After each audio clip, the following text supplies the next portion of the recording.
Hosted by Mike, the Big Cheese.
Welcome back to the Heavy Metal Mayhem Radio Show. It is Sunday, September 22nd, 2024, and we got a great show for everybody today. Rob Yench from Mausoleum is on. Ron Holzner from the Skull and Legion of Doom is also on. Right there, Savage Grace, Fight for Your Life. That comes off that amazing EP, The Dominatrix, from back in 1983. It's hard to imagine I walked into a record store 41 years ago and bought that album. It's just insane to think about it. But what a great album. It was technically an EP, but I mean, phenomenal. John Burke on vocals, Chris Logue, the doctor who we had on the show, I think about a year ago. And Chris was a fun guy to talk to. I waited for a long time to get an interview with him, and it finally happened. But Chris Logue and Kenny Powell on guitar, Brian East on bass, and Dave Finch on drums. The only record that had that lineup on there, and it was just a masterpiece. Savage Grace did put out a new record, I think a little over a year ago now, and it was a pretty solid record called Sign of the Cross. So if you haven't picked it up yet, you really should. It's a great album. All right, we're going to keep the music flowing here tonight for as long as we can until the first guest calls in. How about a little Oliver Magnum? It's been a while since I've played them on the show. Let's get on Men's Prey.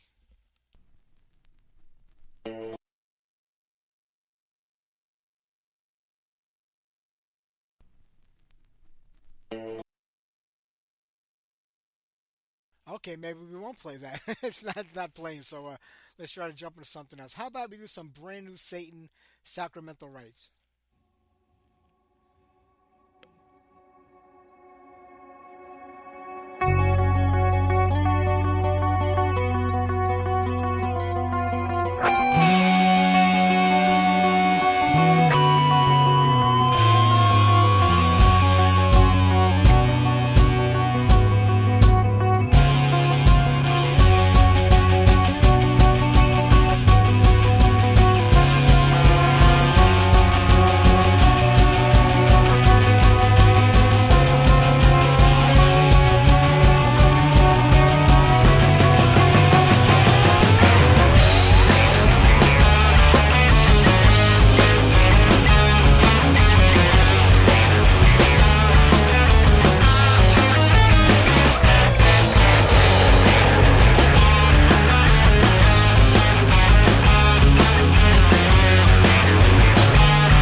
What you could not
right, we kicked off that set with Satan and the Sacramento Riots. We finally got on the Alva Magnum that I was trying to play.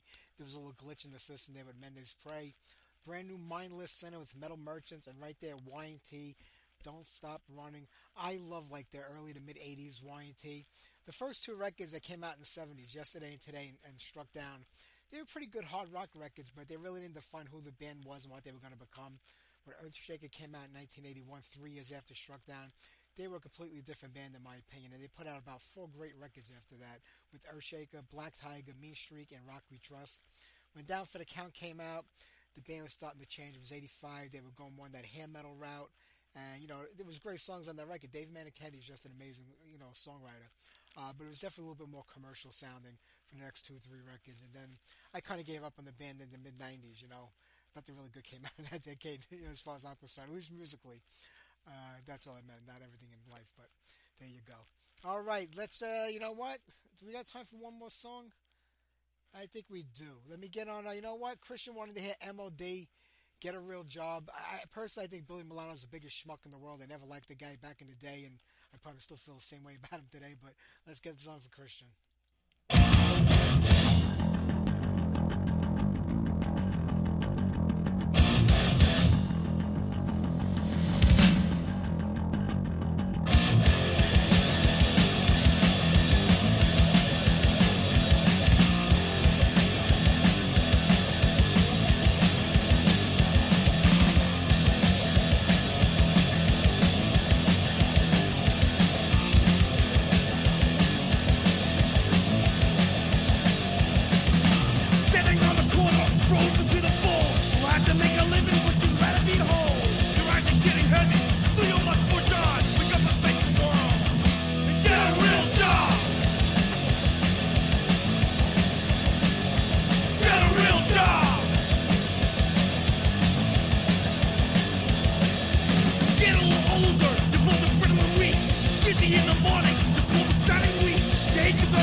There you go, Christian, MOD, Get a Real Job. All right, let's get on some classic trouble. Right after that, we'll talk to Ron Holzner from Legions of Doom.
My soul is troubled, I'm afraid of the darkness, afraid of myself, and sometimes I don't know where I'm going, but when I die, I know I will find my way out in the light. It's our salvation. Pain is just a memory. In the light, you will find the truth. All the answers for those who want to know. We all know what it's like, feeling like you can't go on. I can't go on. And sometimes I don't know where I'm going, but when I die, I know I will find my way out in the light. Is our salvation. Pain is just a memory. In the light, you will find the truth. All the answers for those who want to know. I want to know.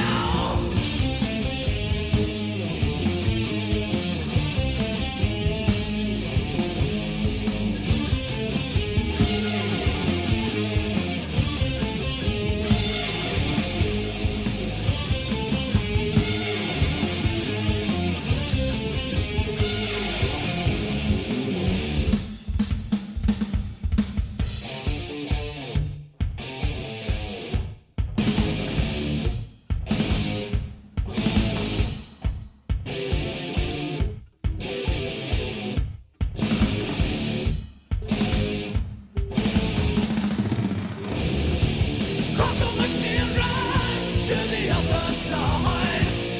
Lost little children, run to the light. Look at all the lonely people. All I see is despair. Have you lost in confusion?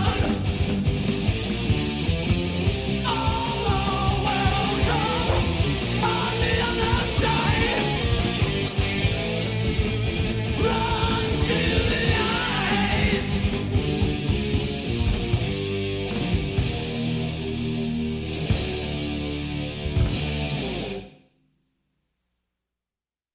Hey, Ron, it's Mike. You there?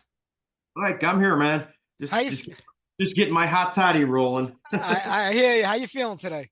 Better than yesterday. It's still, man, it's a little more funky today. It's like now that the antibiotics are clearing my head, all I kinds know. all kinds of shit's coming out. I know. Sun's been going around this year.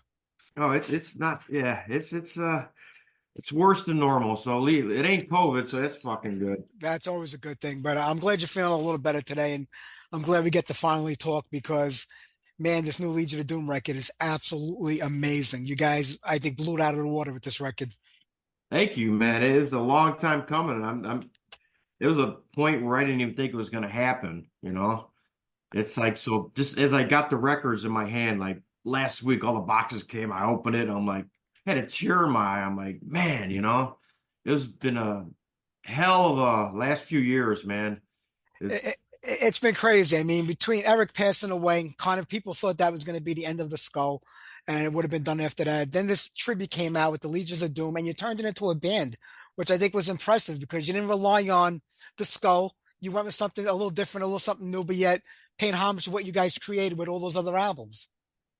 yeah, absolutely. I mean, I said it was mainly 80% of it was written with me and Lothar, the guitar player, and Eric before he died, and we were gonna finish writing it. But then he put the brakes on it. It says, I have to finish my solo record. I just got to get this out. So it's like the day before we left on tour is like when he finally okayed the mix and everything, the master and everything. So it was done. And then we went on that tour with the Obsessed, which eventually he made it halfway before he died, from the COVID shit. So, Yeah, so we never got to work on it with Eric. And like I said, I really wasn't in the mood to play after that. It was just seeing it firsthand, and it was just really upsetting. I've known that guy for so damn long, and it's just like me and Lothar just said, let's just take a break, and if we feel like it, we'll start playing again. And it's one of them things where the reunions and the memorials are what made it happen. Like his manager Mike was going to have a memorial for Wagner, at this place called Reggie's here in Chicago that we played a few times, and like our home bar. yeah. And they're going to hang a banner in the rafters of Eric, and it's like, wow, this is going to be a cool event. And he said, can you help me pick some of the bands to play that night? And I'm thinking, it's like, I think we should actually play instead of getting other bands. We'll get other bands, but I think we should play. And I'm like thinking, I just get a singer to fill in or a couple singers, and we're out for dinner, and I didn't drink whiskey for like 2 years before this, I kind of quit after Eric died, and I started drink whiskey at night. I had a what the fuck is it called? Irish coffee. Okay. Right? It got my brain rolling, and all of a sudden I picked up my phone and I text Carl Legel. I haven't talked to him in the longest time. Good friend, I've known him for a long time. Like, dude, would you be up for a project? I have an idea. He's like, whatever you want to do.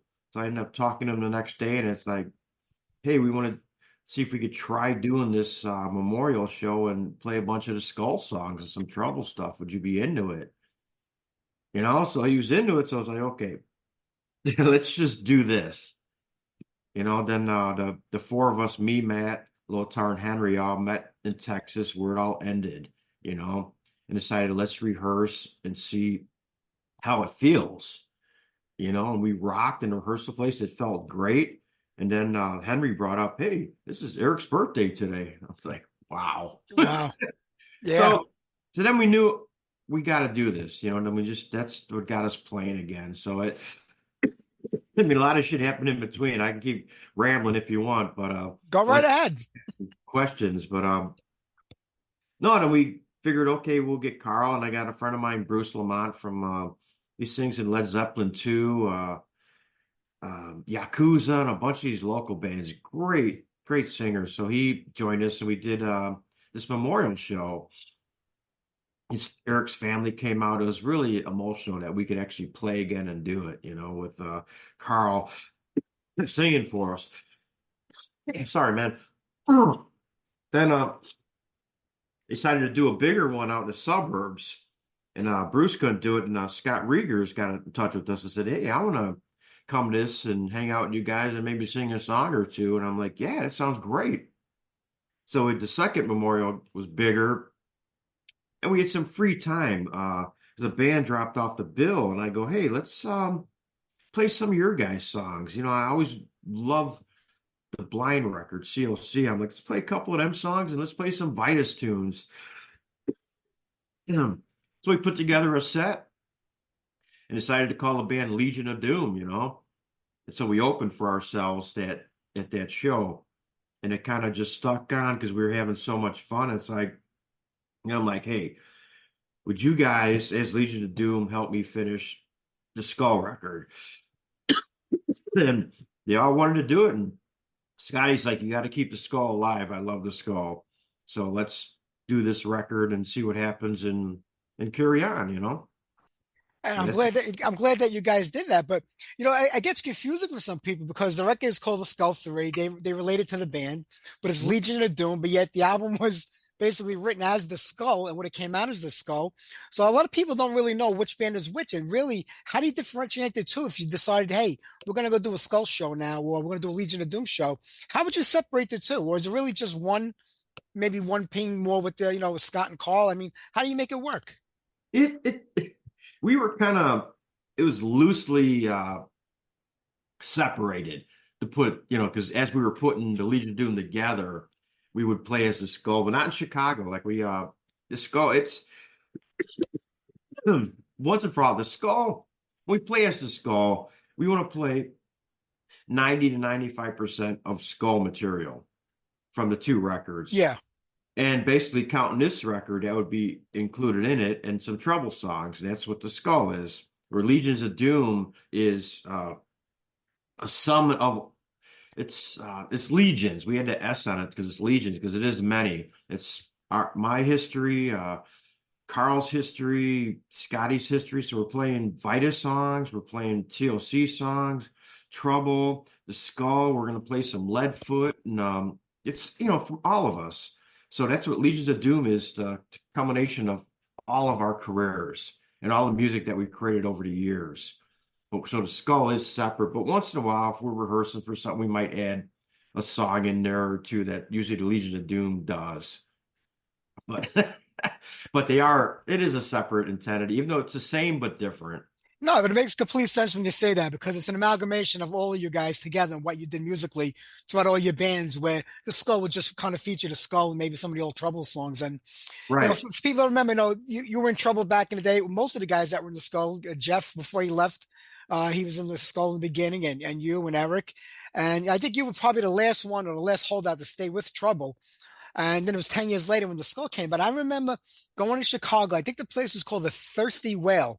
Yeah. When I took a road trip as a kid, my friends, I don't think you were in the band at that time. I think it might have been around 84, 85. But I remember that club and seeing the band there. But, that was just an amazing time for music. I mean, how did it come about that you hooked up with Trouble around 85, 86, and then leaving them to go, form the Skull with Eric and Jeff?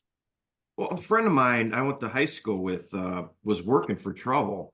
And we used to go to concerts, see each other at concerts all the time, and we'd wait out for concert tickets, and we got to know each other. And guy John Smatlak, the Tanks dude, he was their roadie, and he's like, "You got to see these guys. They sound like Sabbath." He knew I loved Sabbath, so I saw him and met him. I met Oli. We got we're friends right away. And then eventually their crew guys all kind of left, and they asked if I knew how to tune guitars and could be a guitar technician and a crew guy for him. I'm like, absolutely. Even though I didn't know anything about guitars, I just said, I'll figure it out. So they hired me to do their guitars, and I was actually working for them and hit it off with Sean. And it was right after the Psalm 9 record, the first one. Yeah. I was with them when they went out to California and recorded the Skull record. It's actually my bass on a lot of that record that Sean was playing. And I was there and helped him hook up all the amps. I made it louder with the two Marshall heads. I bi-amped them and helped with the sound for that record. And I was just with them and as a crew guy. And they kept saying, "Why don't you learn some of the songs?" And I kind of promised Sean I wouldn't. He's like, "Dude," because he knew I was better than him at that point anyway. Yeah. He's like going, "I don't want you to take my job." And I said, "I promise I won't."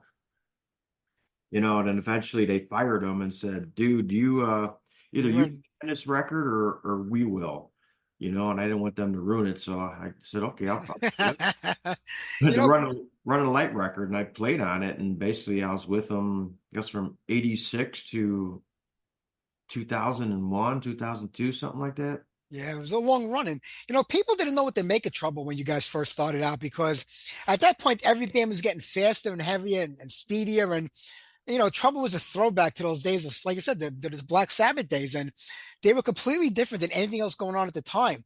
I mean, was it hard making a little niche for the band? Because in the underground, there was like cult status for most people, Trouble.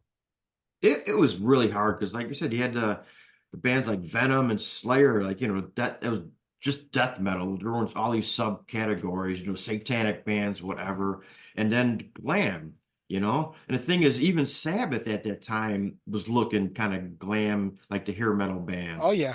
with the Dio and all of that. I'm not sure even before Dio joined, but it was no, it was in the '80s. It was with Dio, and they had their hair up, and we were dressed like the Ramones meet Black Sabbath, and just Yeah. long-haired freaky dudes and with this heavy, slow music where, yeah, we didn't fit at all. It was hard. And then the label, like I said, Metal Blade, who decided, let's call it white metal, Yep. which kind of screwed us a bit by then we got labeled a Christian band, which we weren't. Everybody had their beliefs and spiritual guys and stuff like that, but we were never a Christian band. And just kind of the timing was always off for us. Do you think that? I mean, yeah, I remember with the white metal label. I was like, what the hell is that? Because you have black metal. Everybody knows it's like Venom and bands like that. I'm like, is this supposed to be like the opposite? I'm like going through the lyrics. I'm like, I don't see nothing here about worshiping God and that stuff. I just didn't get it. And now it was Metal Blade that kind of put that label on you guys. Yeah, Metal Blade did that. It was a Oh, marketing ploy that went sideways. yeah, backfired. But I mean, Trouble had a great run, and you had a great run with them. And Absolutely, absolutely. And 10 years after you did part ways with the band, that's when the Skull came about. Did you guys get together and say, "Hey, we could do what we were doing with them, but we could do it a lot better"? Well, we all individually got screwed over by that band in one way or another. And the one guy who does the main screwing over is a very good manipulator and had us all thinking it was each other. Had us, like me and Ole hating Eric and Eric hating me and all that by bullshit that he filled in her head. And it ended up, I had my band Earth and Grave. Eric had, what was it, Black Cat, or what the hell band was he in at that time? Oh, Oh, Blackfinger. Blackfinger, Yeah. and Ole had this other band too. God, I can't remember the name. But either way, we all got booked to play this festival in Milwaukee. Or, the guy ended up becoming Eric Wagner's manager. He knew what he was doing. He figured he'd get us all in a room, and the three of us would talk, and we did. We all realized that we're all playing the same festival, and we're like, well, why don't we get together and play some Trouble songs? It'd be good for the crowd, good for everything. So during the Blackfinger who headlined that night, at the end of the set, we joined and played some Trouble songs, and we're like, this is cool. And we all start talking about inconsistencies, what happened in the past with Trouble, and realized that it wasn't us. We all had common things. We figured a lot of shit out. So it's like, okay, it's us against them. Let's try something out. Let's play as a band, and end up we were getting offers for festivals in Europe already. We just did this little get together, one gig, and they're like, yeah, we should become a band. Let's try this, Let's tune to how Trouble did on the first two records and try to be heavier than them, and try to out Trouble. So that was the whole main thing, because we all had this animosity towards the band at the time. I don't anymore, but at the time. So we just tried to write as heavy as we could. We got Lothar on guitar. It was, oh man, godsend to us, man. That dude is so talented. And we did that first record, and we got Matt to join us, who was just did a stint with Pentagram. He helped carve out the sound of that first record, and we're like, this is cool, And we eventually became our own thing. We had a lot of moving parts, a lot of moving members, but the core of Lothar, myself, and Eric, we had a good writing partnership together.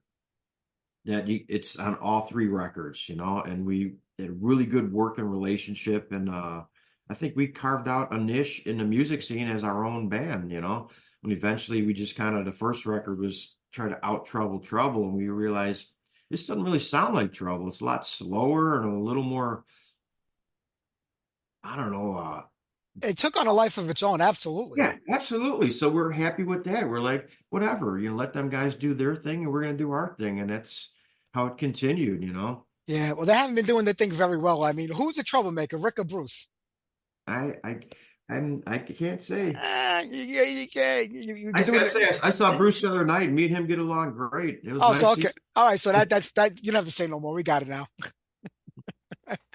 But what you guys did create the skull was just absolutely incredible, and I'm glad that we got this new music now. And you talk about Earth and Grave. I know you only had the one record out and some singles, but that was such an amazing band. I mean, Tony Spillman, from Spillage, he was with you in that band. I Oh mean, yeah. such great stuff. Do you think you ever might get back to that one day and may say, hey, let's revisit this? We've talked about it. Earth and Grave is it would be too difficult because the original guitar player Jason, him and I wrote most of the music. He moved out to Texas and he just kept saying no, kept saying no. And Rachel, the violinist, she would do it, and Mark, the singer, he wants to do it. So he eventually, after hearing no so many times, he took the last group bunch of songs that we wrote as Earth and Grave and put out this band called Cocus. Just released a record recently with I think Jason played on it, and that's pretty much the final nail in the coffin for Earth and Grave. I would love to get together with the guys, but even Tony said he started to have problems with his hands, and he changed the style of the way he plays.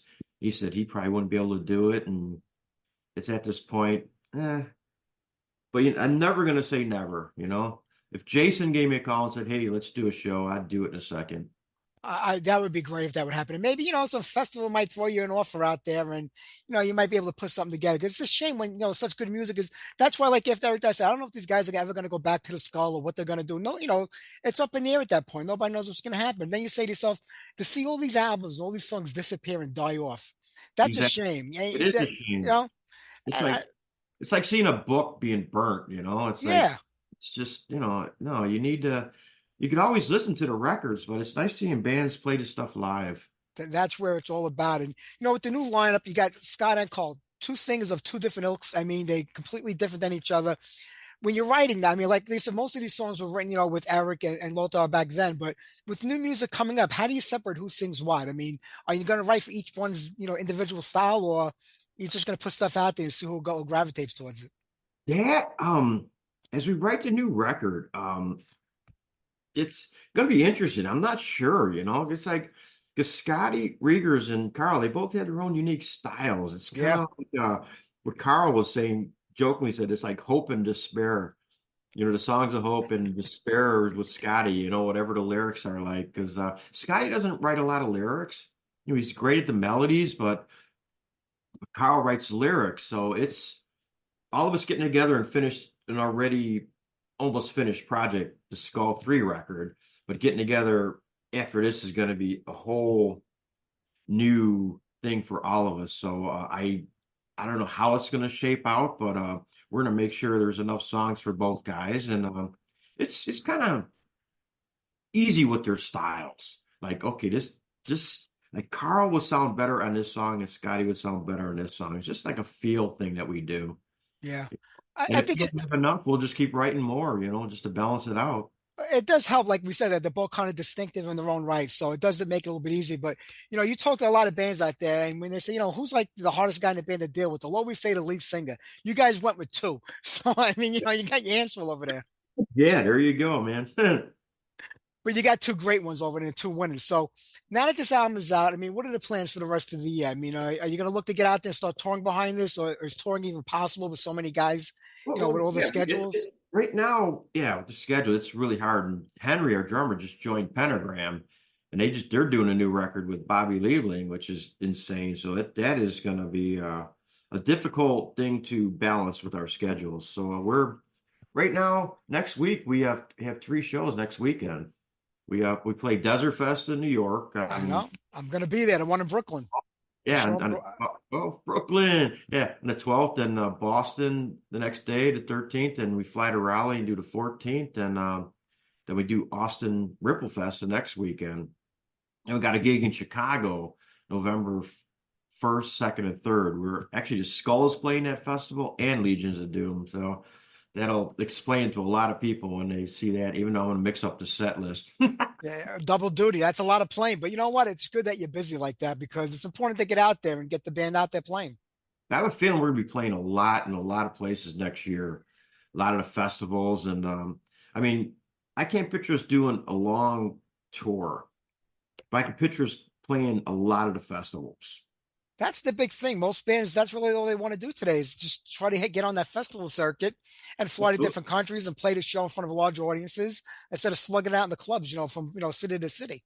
I mean, we're not young guys. I mean, we're all working. We all got families to support, and we can't afford to do that anymore. Like the kids jumping in a van and bouncing around from city to city and playing for a case of PBR. It gets Don't work anymore. I know. Talking about, like Ole used to be on my show all the time back in the day. I used to love having him on it because after he was on a week later, I get like a case of beer from some beer place he was working in back in, I guess in Boston or wherever he was at that time. He's in Allagash Brewery. Yeah, that was the Allagash. He used to send me cases of that beer after every interview. I used to love, I can't wait to get him on this week because I'm running out of beer. He still works there. I mean, Really? When we were touring, that became an issue because they wanted to promote him. And he's just like, I'm not making enough money touring. I have to pick one or the other. I'm like, well, let me see. You got a dream job making beer, and you're getting paid a ton of money to do it. And you're going to sludge out with a rock band, not making any money. I'm like, well, you made the wise choice. So, I don't blame him one bit. He's got the life up there in Maine. I know, but it is hard in a way to leave some of this behind because, look at 20, 30 years from now, maybe we won't be here no more, but the legacy of what you did, between Trouble, The Skull, Earth and Grave, Legions of Doom, that's always going to be here. It's always going to be left behind for our kids, their kids, and down the road, as long as music is still being played. Yeah, I'm happy about that. I'm in a good place with that musically. I'm happy I got to do this record, and I hanging with these guys and touring with these guys and playing with these guys. Damn, I want to do another record with them. I want to do a Legion of Doom proper record. So I don't know what it's going to sound like, but it's going to be interesting. Is anything goes as far as music with Legions of Doom? Because like it says, everybody has different backgrounds. Even though Doom is primarily what most of you guys play with, there are different, bands that you guys have been a part of that weren't Doom bands. So musically, can anything go? Anything brought to the table is willing to be worked on? Like me and Lothar write a certain style now. It's kind of going to be hard to break that. Yeah. We're going to continue our writing sessions that we do. And basically, I think we're going to hand pick songs that we think will be Legions of Doom. And whatever we don't pick might go into the Skull file. And we may do another Skull record. I might hit up the family to see if there's any lyrics that I'm sure Eric has a bunch of lyrics he didn't use. They just gave me the folder that said the new Skull record. So he may have a bunch more in it I don't know about. And, they might be open for us to write some songs around it, so who knows? Never say never. There might be another Skull record down the road, because I know we're going to write a bunch of songs and not all of them are going to be used for Legions of Doom. True. But how do you separate the next Skull record if it does happen? Do you still go with both singers or do you kind of stick maybe one? That's like... how do you even think about that? Right. Yeah. It's something that might even be other singers involved, That would be good. It might be something totally different. Who knows? Might even be Eric's son singing, because he sings and he's got songs. So you never know. That would be fantastic, man. I hope it does happen. And I'm not going to keep you around because I'm not feeling well myself. And we only got about 4 minutes left, it says on here, because they only give you 40 minutes free on Zoom. But I am going to see you guys in Brooklyn on the 12th. I'm only about 20 minutes away. So I'm going to be there. And I can't wait to see that. We'll have a beer together, man. That place is, it's like right down the street it's about a block and a half from the Anchored Inn, if I do believe. I think so. I like that bar. That's a pretty cool place. Well, that's where we're going to go. We'll see if they serve Allagash, and we'll have a couple of bottles. We'll have one for Oli. That'll be great. That sounds great, my friend. I will see you next week. Mike, thank you so much, brother. You have a good evening. You too, Ron. Take care. Bye-bye. Cheers.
Okay, brand new Legions of Doom, Beyond the Shadow of Doubt. That's probably my favorite song on the record. What a good album. Pick it up if you haven't already. All right, we're going to get to Rob Yench from Mausoleum in about 15, 20 minutes. We'll play some more music between now and then. Uh, Kurt Vanderhoff of Metal Church, didn't they cancel their tour last year because I guess his health wasn't so good? I think he had back problems or something with his back, I believe. But since that time, he's been out there playing with all his other bands, Hall of Flame. I don't know if Presto Ballet. I heard they have something cooking too right now. Now he's part of the new Todd Michael Hall solo album. He was on the last one also. So for a guy that kind of canceled the Metal Church tour, which is really his bread and butter, and then doing all these other things, makes you wonder what's going on. If, maybe they're not happy with the situation in the band right now. I don't know. You don't know what's going on. Same thing with Paul Quinn from Saxon. He left Saxon last year, said his body just can't take the touring anymore. It's getting hard. Hey, listen, I get it. These guys are a little bit older than me, and I'm feeling doing the things I do, so I can only imagine. But he says that he can't tour anymore. It's just his body can't take it. But then he hooks up with his old band and he starts playing with them and going out on tour with those guys. I can't remember the name of the band. I think it was The Call was the name of the band. Then he hooked up again with his old buddy Graham Oliver, another original Saxon member. And Graham Oliver has the Graham Oliver Army. And he goes and he plays with him every time they're playing that. They're always flying over to Japan and other exotic ports of call. So there's something going on within Saxon between him and Biff that he just, they use that as an excuse and they just didn't make it happen. I don't know. But for a guy who couldn't tour, he's sure doing an awful lot of touring with other bands. So, and makes you wonder. All right, let's get to some Hellhammer, Evoke Damnation.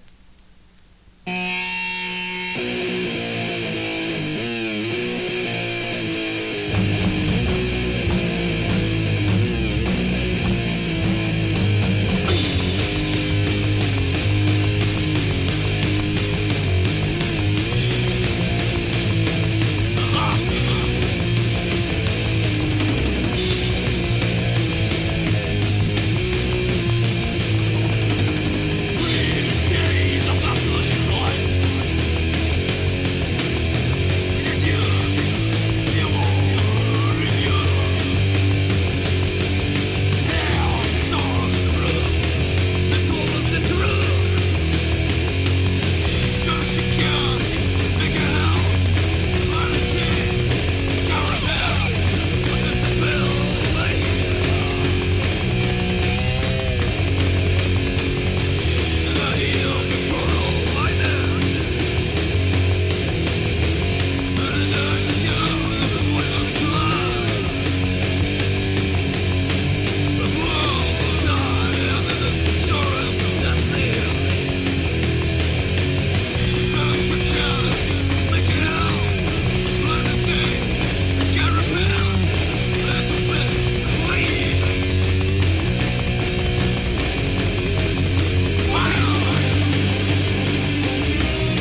such sweet misery.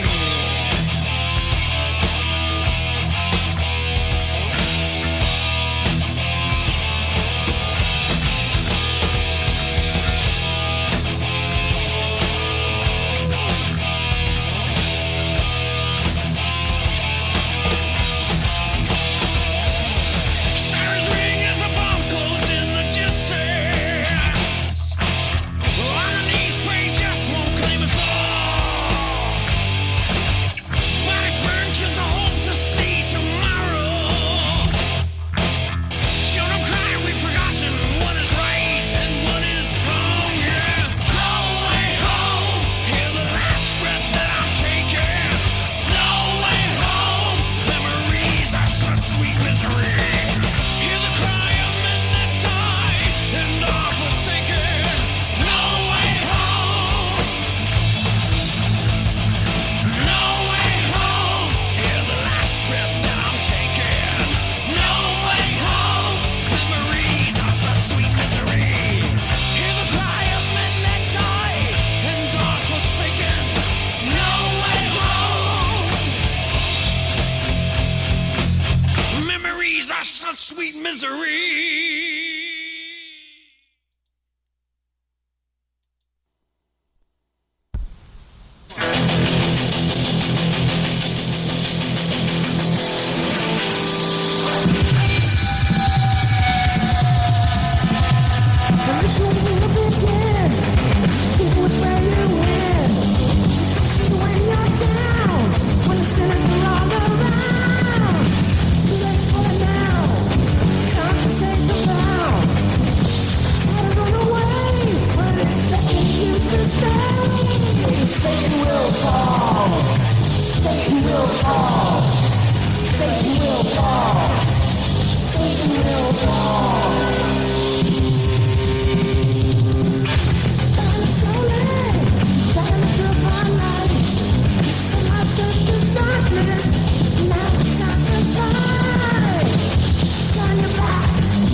Damnation, Dead Engine with Rabbit, Enemy, The Enemy from Pennsylvania, not Seattle, with No Way Home. That was a great.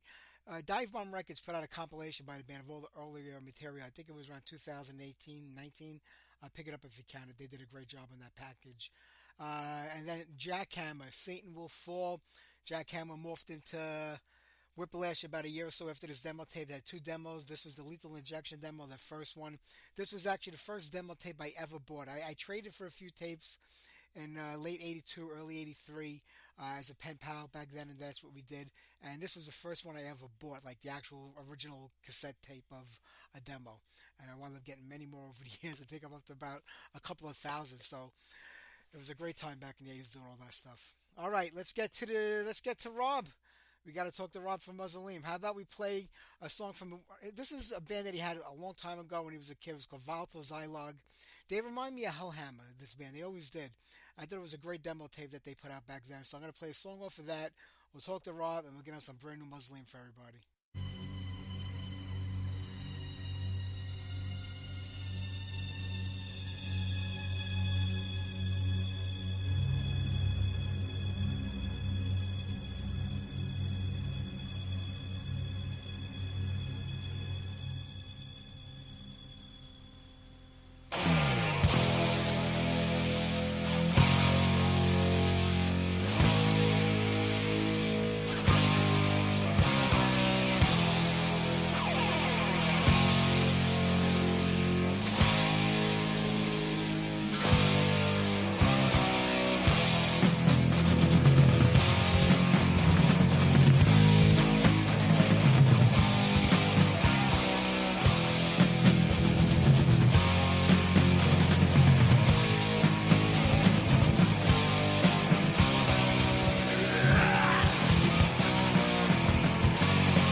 Hey Rob, this is Mike. How are you?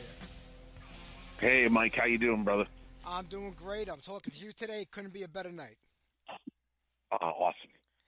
Listen, I can't tell you. I mean, about 12 years ago, I started giving up on a new Mausoleum record coming out, but I'm glad you finally got to it. Thank you. I know, dude. It took a long time, man. It sure did, but you know what? I'm glad you waited, though. I've been with you. You know what? I've been with you since the Volatile Zylog days when I was a demo tape trader back in the '80s. So I kind of followed Oh, you throughout shit. that time. Yeah, Wow, that's hardcore, man. You're definitely your fan. yeah. That's how far back I go with you. So I'm gonna stick around for the next one. Hopefully, I'll be around in 13 years if you wait that long again. Oh no, we can't now. We actually have a 3-record deal with Moribund, so we're already writing riffs. Oh, that's great, man. I'm so happy. And what a killer. I mean, it was well worth the wait. I mean, it's just another killer job by you guys. I mean, what Thank happened you. that it did take so long? What happened really was, you take it back to when Back from the Funeral came out, we made the decision to start playing shows. And it was basically the original lineup doing shows for like 2 years, a lot of shows. And then what happened was our drummer slash singer, uh, he kind of stepped out of the mix because he had his own things going on. And we recruited, instead of a drummer who sang, we recruited a drummer and a singer. Yeah. And those guys were from Jersey and they're good friends of ours and stuff. And we kept playing shows, and then we started like working on the songs that would be this album, So even that long ago, 10, 12 years ago, these songs were already becoming into creation. And we just felt like, I don't know, like it wasn't sounding the way that we wanted it to sound.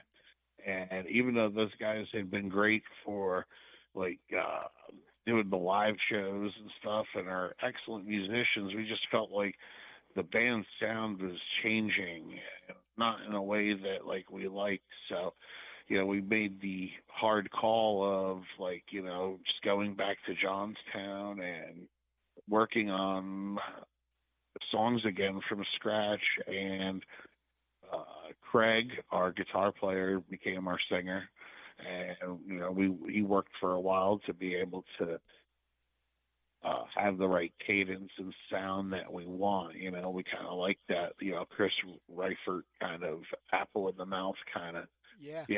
Approach at times, and he needed to be able to pull that off, and he worked on it and he was able to do it. And then when it came time for a drummer, our friend Chris Demedenko from Abazagora, like, he, as soon as we started working with him, we just like, it felt like it was just like the missing ingredient, because he could, he's comes from, playing in his black metal band, and he was able to just play like single bass beats that, finally like the band could play fast, and be tight and stuff. And it allows us to be able to create, push the bounds and create even more interesting songs, because now we can play fast and play it consistent. True. And for people who haven't heard the new record yet, I mean, it's been out about a month now, so people should have it. I mean, he does an amazing job in this, Craig. I mean, as far as vocals go, and with Craig and Adam, two guys that have been with you, since the beginning of this band. I mean, was it better that Craig took over the vocals so you kind of know that you'd have that stability also, where you three guys are probably going to be it for this band for till the end of time?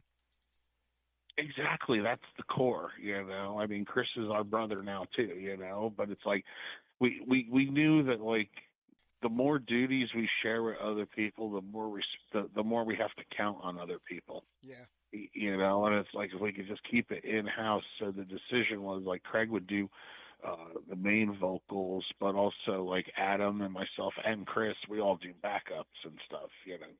So even in the live respect, if there's a part that it's maybe difficult for Craig to do at a certain part, one of us will do it or something. You know what I mean? So that'll be interesting once we start playing live. See how we fill in all the gaps. Yeah, Because that's how we used to do it too. We do backups and stuff. I mean, when you think about it, I mean, it's just impressive alone that, three-quarters of the band has been together since the beginning. That's a hard thing to do today for a lot of bands, to keep any member in the band. Do you think that's the most difficult part? I mean, you're in a lot of different bands. You've been in a lot of different bands. You also got Morpheus and Sen going at the same time as this. Is finding the right people to play with that? I mean, maybe not everybody has the same direction that band wants to go, but you can count on them. Is it hard to find people to count on today? Well, I think like as far as counting on them, I think that's the same level of that's just always been there. There's the guys that are quitters, like that. They'll play in a band, and if it doesn't do anything in 6 months, they want to go to another band or a different style. Now we're going to play, new metal, or we're going to play hardcore, or and they're always changing gears, and it's like sounds like Anthrax. Yeah, and it's like the guys that I work with all have the same vision, and we've had that same vision. Morpheus Descends, we formed in 1990, so you're talking almost 35 years. It's ludicrous that we're still together, and for three of the like founding members to be involved or whatever, and to be still writing the core of the music and stuff, and it's like we've never thought of like changing the sound or anything. It's like we all share that same vision, and Mausoleum is much in the same way. In fact, Adam also plays guitar now. He's second guitar in Morpheus Descends now for almost like about 9-10 years now. Just because both being close-knit dudes all being close together and just seeing, and they saw, that Adam was a really good guitar player, and when that spot came up, he was kind of the first guy that everybody gravitated to, True. I mean, you got to go with what you know is going to work, and it does work on both bands. And I'm happy for that.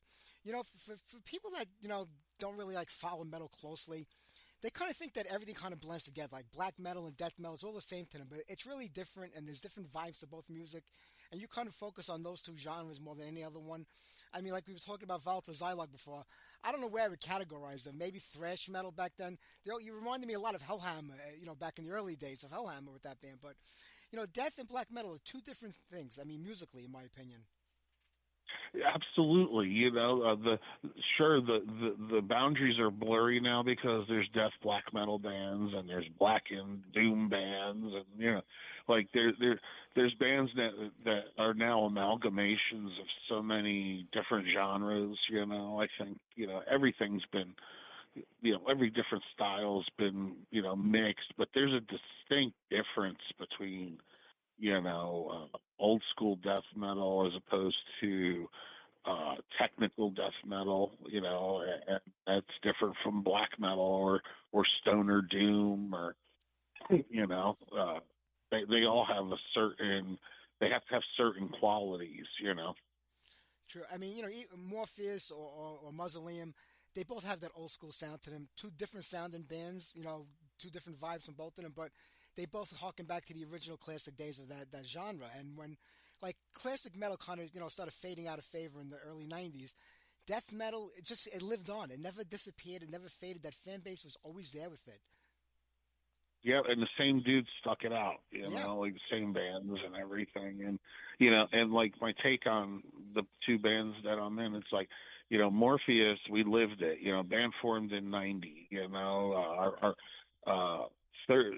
being together in a month, we were a month together and we were already opening for Morbid Angel, in Poughkeepsie, town near us and stuff. It was just like the scene was exploding with bands, and we played a lot of shows with a lot of bands and met so many people. And it's like today is nothing like that. But Morpheus was kind of a band that has aged all through that genre, whereas uh, I take on Mausoleum, even now we're together. I mean, when I think about, geez, we're together 20 years already. yeah. And it's like, but to me, that band was more of an homage to those days, like jamming with these guys, like what kind of music did we want to sound like? And it was like, the early shit that really got us going, just like listening to Autopsy and Death and, and Graphagia, and, just the early Obituary and Morbid Angel and stuff, just the stuff that really motivated us to form bands and to, really stick with it. True. And, most of those bands you just mentioned are still together. Half of them never broke up. Some reunited over the years and got back together. So it goes to show something about the genre, like where the fans are there for it and the bands are there for it also. Oh, no doubt. And like, we just, Morpheus Descends, we just played last week at the Brooklyn Monarch with Dismember and Vomitory and Undergang and Malignancy. I mean, there was like 1,500 people there. It was a rager. Yeah, that's a pretty big place over there. That's a nice place too. I mean, I think they're both right next door to each other. Those two clubs in Brooklyn. Yeah, the one that used to be the Paper Box or Paper whatever. Box, yeah. What's it now? Yeah, I think it's What's the it Meadows called now. now? Yes, you're right, because it's on Meadows, right? Yeah, exactly. That's like the whole scene Yeah. of New York right now. The whole metal scene in New York is in Brooklyn, like in the old days when it was at Lemoore. And you're a New York guy originally, so I remember going up to Sure. Middletown with my band in the 80s. It was in a hardcore band. We used to play the grunge club up in Middletown all the time. I used to love that place up there. Yeah, Whiplash played there, Yep. Carnivore played there, Dark Angel played there. Primeval brought a lot of cool bands there. Primeval, another band from upstate New York. Great guys. Yeah, awesome guys, good friends of ours. Yeah. I mean, have you ever seen like the scene falter to you? Like, you ever see? Was there ever a time where any one of the bands like really struggled because the scene just wasn't there for the band itself or in general? Well, I think like it was everybody's gone through the weathering of the age of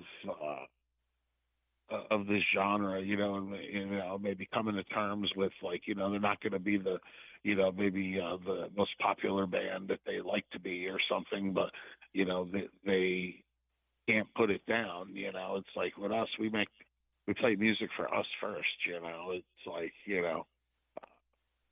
we write these songs that we want to write. We got to get them out. It's like. Having that type of motivation is different than like maybe like a younger dude now, maybe just starting with a band.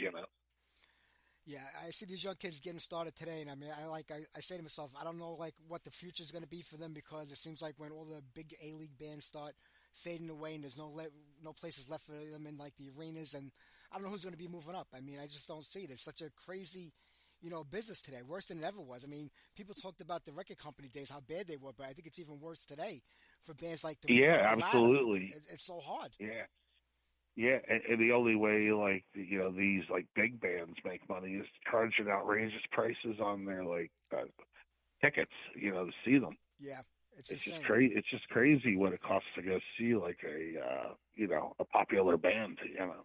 Yeah. So somebody had posted a picture of a ticket. I forgot it was like 1983, 84, something from Madison Square Garden, and it was like $10 to see Ozzy and Metallica, or 86, whatever year that was. I was like, holy shit, that ticket today would cost about $800 for the bleachers. Yeah, it'd be ridiculous. You know, No doubt. It's nuts. Like, Gene Simmons was talking the other day. They're like, well, now without Kiss being around, you're probably not making as much money. He's like, I'm making more money now. He goes, because I just fly in, I do the show. I'm not lugging 20 trailers with me, and 18 wheelers and a big set. I go, I play, I get paid, and I leave, and I make more money now. Yeah, he doesn't have like 10 tractor trailers worth Yeah, of shit to drive around. yeah. It's good to be Gene Simmons. That's great. You can't put it down, man. Not at all, never. But, I love it. talking about Mausoleum, I know you said like a lot of these songs you had written, after the last record, with that other Uh-huh. lineup, and you were good. But have you written other songs since that time that are going to come out maybe on the next record, or are you just going to start from Well, scratch right now? well, before the album came out, about I'd say maybe 2 or 3 years ago, we did a split LP with Anatomia, a band from Japan. Yeah, I remember that. We both did. 2020. Yeah, we did 4 songs and they did like 3 songs. Those songs we all wrote. We wrote those 4 songs like within like 3 months and recorded that project. So that was actually like kind of maybe the newest material that we had wrote. I mean, these ones on the record have been revamped and have been improved in some respects. But as far as like just like most recent writing was actually like from the split, and that's what we want to get back to on this next record because we really enjoyed just it was like a breath of fresh air to just like step outside and create something new first before we went back to like doing those songs. Yeah. I mean, Mausoleum always focused on the horror and the gore aspect of the world. I mean, was that the get-go from the beginning? Is that how you wanted this band to be? Was that like a love of yours, the horror genre? Well, at first, yes, definitely. And at first, like, we kind of, a lot of it was zombie-esque and stuff. And then, we started to realize that, like there was more to the horror genre that we love than just, the undead and zombies, which is all good and everything. But we wanted to also get into darker subjects and stuff as well. And we definitely, although like, the imagery is still there with lots of ghouls and everything, when you read the lyrics to some of the songs, you'll see that not all of them are that kind of subject.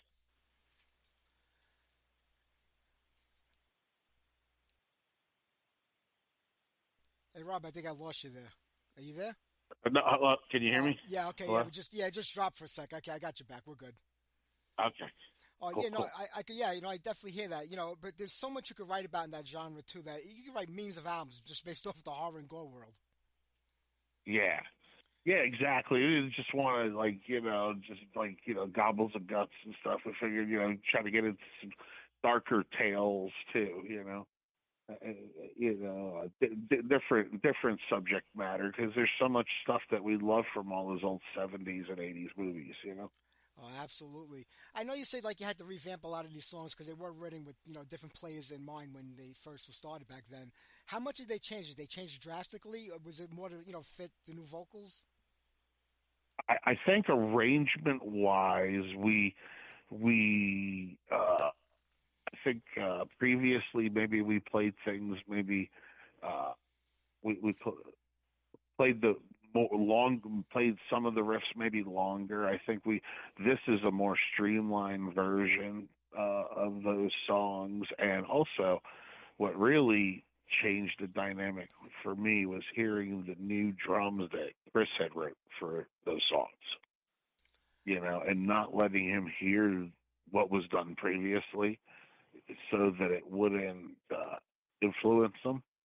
Yeah. So then when we heard that, we were just blown away because we're like, we never thought about doing it that way. It's amazing what a different player could bring to the band and to the situation. Because when you hear somebody bring that fresh perspective, you got to say to yourself like you just did, "Wow, I didn't think it could go that way." Yeah, exactly. Rather than tainting it and go, "Hey, here's a roadmap somebody else already did." Yeah. You can't unring that bell for a drummer. Very true. One of the oldest arguments I think in the whole death metal community is who was the first death metal band? Was it Death or was it Possessed? It always goes back and forth between the two. And I always say it was Death because Death, started as Mantis, so I always pin it on them. But who do you think was really the first death metal band?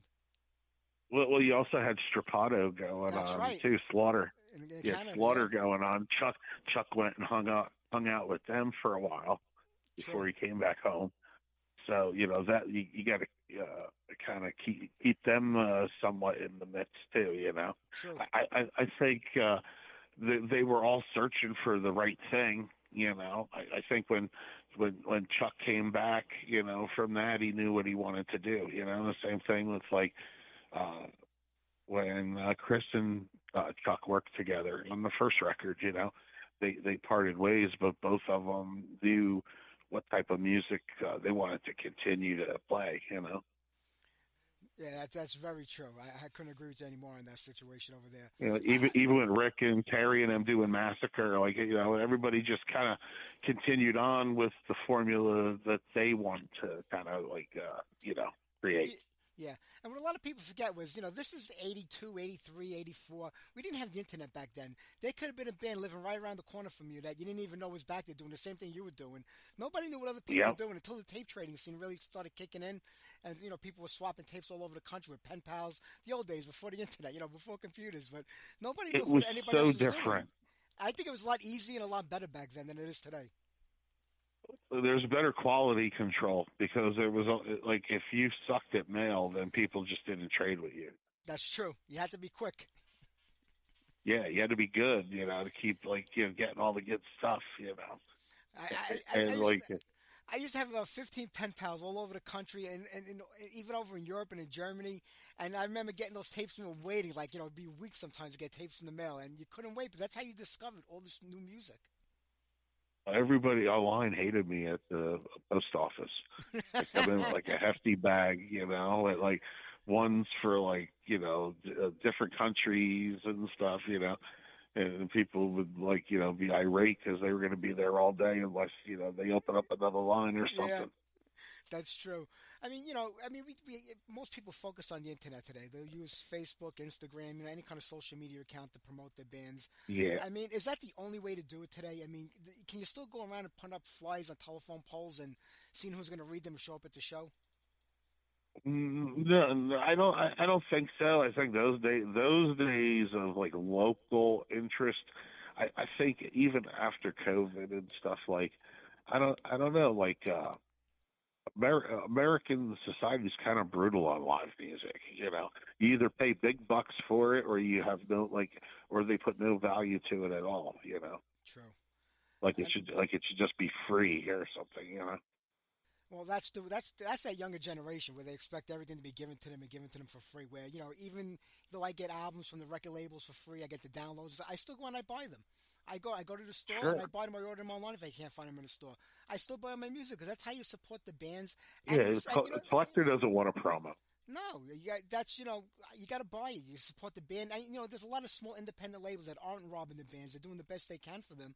They need this money to keep that label going. Otherwise, then people are like, oh, what happened to Mausoleum? Well, you didn't buy the record, so Yeah, how can they keep doing it? yeah, and like uh, that's why bands end up where they make so much money, or the only way they make money is from performance or from like selling T-shirts. Because if everybody's just grabbing the album, online or whatever, and that's good enough for them, then nobody's going to buy the CDs. Yeah, I know. It's the same, especially during COVID when bands weren't able to even go out there and play live and sell the merchandise, keep themselves going. Where a lot of bands just broke up. They couldn't Yeah, they couldn't make it through that. It was hard. yeah. And the Spotify thing's lame too. I mean, I know they have everything on there, but nobody has to pay for it. It's crazy. This is the world we live in now. It's a whole different ball game out there. Yeah, it really is, and like who knows what it'll be like, another 20 years from now. But at least we got to go through it during the like formation of it, Yeah, before pre-internet when the scene was handing out flyers at shows and seeing what the other dudes had on the back of their jackets and shit like that, that's and right. discovering bands that way. That's right. When the fake college ID get you to any club in New York City with no questions asked, as long as you had the $5 to get through the door, you were good to go. Yeah, if the records were in a certain section in the store, you knew they were good. Like, look at the Absolutely. T-shirts they were wearing. Yeah. If he's wearing a Voivod shirt, it's got to be good. Well, we also bought records based on the album covers also. And one thing about Mausoleum, you've always had killer album covers. I mean, especially the new one. I mean, Thanks. I mean, I want to get a poster of that. I'll hook you up. We have some posters that Oh. they gave promos for the CD. Yeah. Yeah, it's just so great. So what do you guys got planned for the rest of this year? I know we're heading into September this week, so anything cooking for you guys? With Mausoleum, we just finished up our third and final video for the album. The first one was Curse of the Tomb, and actually tomorrow, Friday, debuts the second one. It's a lyrical video for Defiling the Decade. Nice. And it's cool. It has a lot of grave robber footage in it and stuff. And the third one is Clawing the Lid of the Coffin, and it's another like full-on band video. And we just finished recording that stuff, and they're working on that and editing and stuff. So that should be out in a couple of weeks. And we're also doing a exclusive T-shirt for the Metal Box.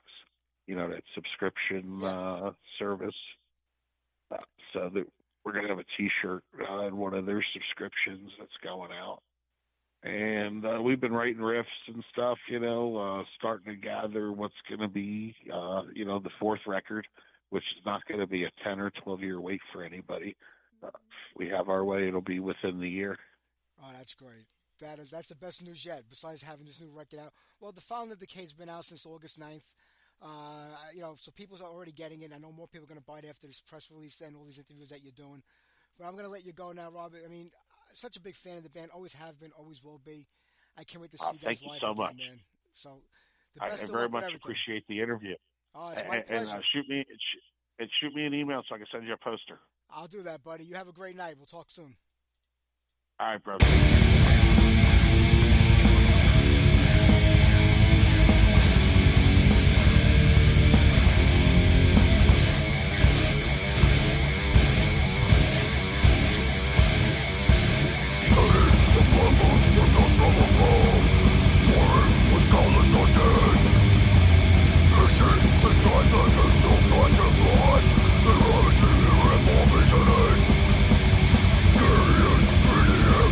Future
torn apart, brand new Mausoleum. I want to thank Rob and Ron for being on tonight's show.